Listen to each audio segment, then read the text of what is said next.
এখানে নতুন করে ফোল্ডার করব না, এই যে টেপস ফোল্ডার এটাকে আমি কন্ট্রোল চেপে ধরে ডুপ্লিকেট করে ফেলতেছি, মাউস দিয়ে চেপে ধরে ছেড়ে দিচ্ছি, এটা ডুপ্লিকেট হয়ে গেছে, কপি হয়ে গেছে। তখন এটাকে আমি রিনেম করব, নেম করে এটাকে নাম দিচ্ছি হচ্ছে অ্যাকর্ডিয়ন। কি নাম দিচ্ছি? অ্যাকর্ডিয়ন। তো এর ভিতরে এই ফাইলগুলো আমি ওপেন করব, edit with notepad plus plus, আর হচ্ছে এর আগের যে ফাইলগুলো ছিল ওগুলো সব বাদ দিয়ে দিচ্ছি, আর এখানে যে ডিপগুলো ছিল এগুলো কিছুই লাগবে না এখন, এগুলো সব বাদ দিচ্ছি। সেভ, এগুলো সব কিন্তু ঠিক থাকবে কারণ আমরা এই প্লাগইন ইউজ করতেছি। স্ক্রিপ্টের ভিতরে এটা লাগবে না, বাদ দিচ্ছি। আর style.css এটা লাগবে, এগুলো লাগবে না, বাদ দিয়ে দিচ্ছি। এটাকে বুঝতে কোনো প্রবলেম আছে? আচ্ছা, তো এখন আমরা দেখবো যে অ্যাকর্ডিয়ন। অ্যাকর্ডিয়ন কি জিনিস একটু দেখে আসেন। এখানে ক্লিক করেন, স্ক্রল ডাউন করতেছি, এখানে দেখেন এই যে কি লেখা, এটা সেকশন 1 এবং এখানে কিছু লেখা আপনি দেখতে পাচ্ছেন। সে আমি এখানে সেকশন 2 তে ক্লিক করব, সেকশন 2 চলে আসছে। সেকশন 3 তে ক্লিক করব, সেকশন 3, সেকশন 4 দেখতে পাচ্ছেন। তো এরকম অনেক জিনিস আপনারা দেখবেন যে ওয়েবসাইটে এগুলো অ্যাড করা থাকে। তো এটা কিভাবে তৈরি করতে হয় এখন আমরা দেখব। ভিউ সোর্সে ক্লিক করেন, ক্লিক করার পর মার্কআপটার দিকে খেয়াল করেন, তারা প্রথমে কি নিয়েছে? আইডি। এখানে কি আইডি নিতে হবে নাকি অন্য কিছু নিলে হবে? ক্লাস আপনি নিতে পারবেন, ঠিক আছে। যাই হোক, তো দেখেন প্রথমে কি নিয়েছে? H3। যে কোনো একটা হেডিং আপনাকে নিতে হবে H1 থেকে H6 এর ভিতরে। আর এই সেকশন 1 এ ক্লিক করলে কি আসবে এটা আপনাকে রাখতে হবে কোথায়? ডিভের ভিতরে, এবং ইমিডিয়েট নিচে রাখতে হবে কিন্তু, ঠিক আছে। এখানে সেকশন 2 এর ইমিডিয়েট নিচে হচ্ছে ডিভ। যাই হোক, আমরা কাজ স্টার্ট করি তাহলেই বুঝতে পারবেন। তো এখানে একটু আগে আমি ক্লাস নিয়েছিলাম, এখন আমি নিচ্ছি আইডি। যে কোনো নামে নেন, সমস্যা নাই। কি নামে নিচ্ছি? এসএসসি, এটাই মনে করেন যে অ্যাকর্ডিয়ন, ঠিক আছে। তারপর এর ভিতরে কি থাকবে? হেডিং।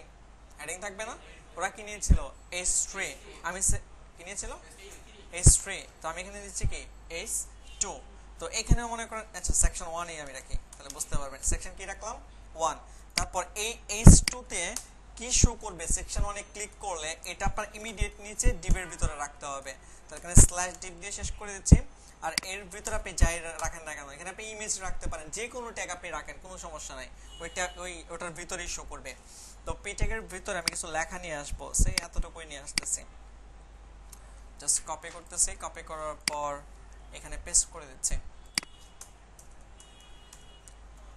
এগুলো একটু ট্যাব দিয়ে ভিতরে সরিয়ে নিচ্ছি। তারপর খেয়াল করুন, এখন জাস্ট এতটুকুকে আমি আবার কপি করব, কপি করার পর নিচে পেস্ট করে দিচ্ছি। সেকশন 1 না হয়ে কি হয়ে যাবে? সেকশন 2। আর এখানে সে আমি পি ট্যাগ এতটুকু না, আমি আর একটু বাড়িয়ে দিচ্ছি, সে আরেকবার আমি পেস্ট করে দিলাম, ঠিক আছে। তারপর আরেকবার এটাকে ডুপ্লিকেট করব, কপি করতেছি, কপি করার পর নিচে পেস্ট, সেকশন কি হবে? 3 হবে। আর এখানে পি ট্যাগ আমি সে আরেকটু বাড়াচ্ছি। আচ্ছা, একটা কাজ করব, সে আমি এখানে দুইটাই রাখতেছি, উপরেরটাতে 3টা প্যারাগ্রাফ রাখতেছি, এখানে পেস্ট করে দিচ্ছি, সেভ।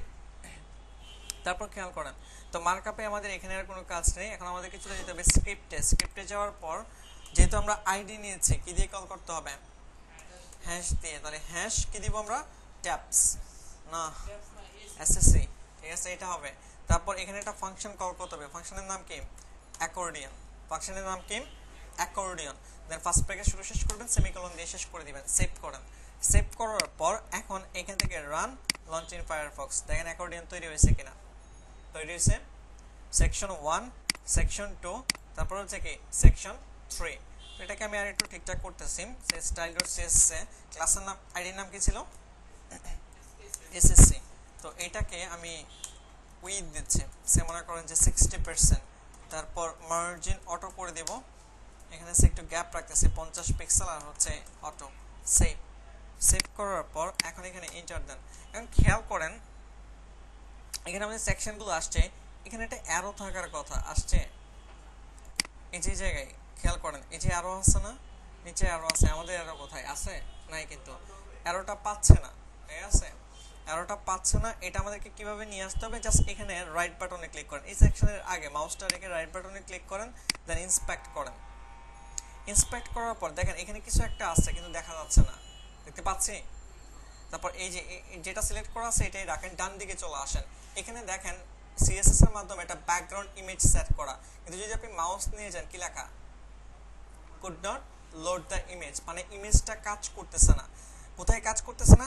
এই ক্লাসের ভিতরে কাজ করতেছে না। তাহলে এই ক্লাসটা জাস্ট আমি কপি করতেছি, কপি করার পর style.css এ অ্যাড করে দিচ্ছি এবং সেকেন্ড ব্র্যাকেট দিয়ে এর ভিতরে যেই ছবিটা পাচ্ছে না এই ছবির লিংকটা জাস্ট কপি করে আপনি এখানে পেস্ট করে দেন।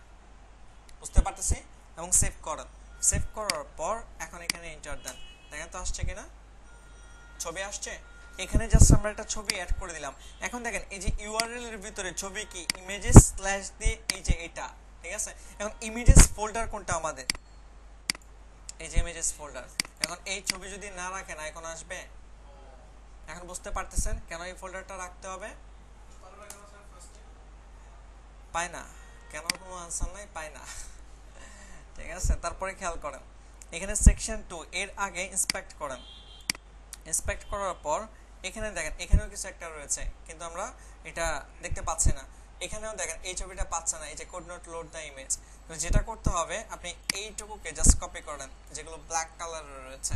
কপি করার পর নিচে পেস্ট করে দিচ্ছেন, তারপর সেকেন্ড ব্রেকের শুরু শেষ, তারপর এর ভিতরে এই ইমেজের যে লিংকটা জাস্ট কপি করেন। কপি করার পর এখানে পেস্ট করে দেন, সেভ করেন। সেভ করার পর এখন আপনি এখানে এন্টার দেন। দেখেন তো আসছে কিনা। আচ্ছা দেখেন আসছে, কিন্তু কখন আসছে? ক্লিক করার পর। যাই হোক আমরা এটাকেও চেঞ্জ করব। সে এখানে একটা আইকন কিন্তু এখন থাকার কথা আছে, এখন নাই। কিন্তু আমরা একটু এরকম তো হওয়ার কথা না।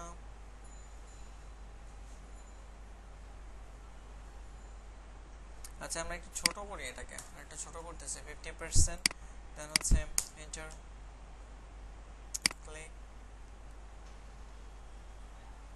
আমরা একটু ইন্সপেক্ট করব এখানে, এটা পাচ্ছে না। এখানে আরেকটা আইকন পাচ্ছে না, এই যে দেখতে পাচ্ছেন আইকন পাচ্ছে, এটা পাচ্ছে না। কিন্তু এটা কাজ করবেন, এখানে যেটা তো ব্ল্যাক কালার আছে এটা তো করবেনই, যা আছে সব কপি করবেন। ঠিক আছে, পুরোটুকু কপি করবেন। পুরোটুকু কপি করে এখানে জাস্ট পেস্ট করে দেন। সেভ। সেভ করার পর এখন এখানে রিলোড দেন। এখন আসছে, ক্লিক করেন, এখন সলভ হয়ে গেছে। যাই হোক, আচ্ছা এখানে একটা জিনিস খেয়াল করেন, সেকশন 1, সেকশন 2, সেকশন কি 3। এখন এখানে খেয়াল করেন সেকশন 1 এ লেখা হচ্ছে আমার এতটুকু, কিন্তু সে অনেকটুকু জায়গা দখল করছে না। কারণ আমি চাচ্ছি না যে এত বেশি জায়গা দখল করুক, এই জায়গাটুকু সে দখল করবে না, সে এই পর্যন্ত থাকবে। ঠিক আছে, তো এটা করার জন্য যেটা করতে হবে আপনি স্ক্রিপ্টে চলে আসেন। অ্যাকর্ডিংয়ের ভিতরে ফার্স্ট ব্র্যাকেটের ভিতরে আপনি আবার সেকেন্ড ব্র্যাকেট ইউজ করবেন সেকেন্ড ব্র্যাকেট, এর ভিতরে এন্টার দিবেন। এখানে সিঙ্গেল কোটেশন দিবেন, লিখবেন হাইট, লিখবেন স্টাইল, হাইট স্টাইল, দেন কলন দিয়ে এখানে লিখে দিবেন কন্টেন্ট, লিখে দিবেন। এটাকেও সিঙ্গেল কোটেশনের ভিতরে রাখেন। তারপর এতটুকুই সেভ করেন। সেভ করার পর এখন এখানে এন্টার দেন। দেখা তো সলভ হচ্ছে কিনা। এখন নিচে এক্সট্রা জায়গা আছে, এক্সট্রা জায়গা কিন্তু নাই। যে যতটুকু মানে লেখা ছিল এতটুকুই দখল করেছে, এক্সট্রা কোনো স্পেস নাই। বুঝতে পারতেছি? আচ্ছা তারপর খেয়াল করেন এখন এটার ব্যাকগ্রাউন্ড চেঞ্জ করার জন্য কি করতে হবে? সেম কাজ, ইন্সপেক্ট করতে হবে। ইন্সপেক্ট করে আপনাকে দেখতে হবে যে কালারটা কোথায় রয়েছে। আচ্ছা আমি একটু ট্রাই করে দেখি যে এখানে কোথায় রয়েছে। এই যে দেখতে পাচ্ছেন, এই যে এই কালার দুইটা কালার জাস্ট আপনাকে চেঞ্জ করতে হবে এই ক্লাসটা ধরে। করতে পারবেন না? আমি আর করতেছি না।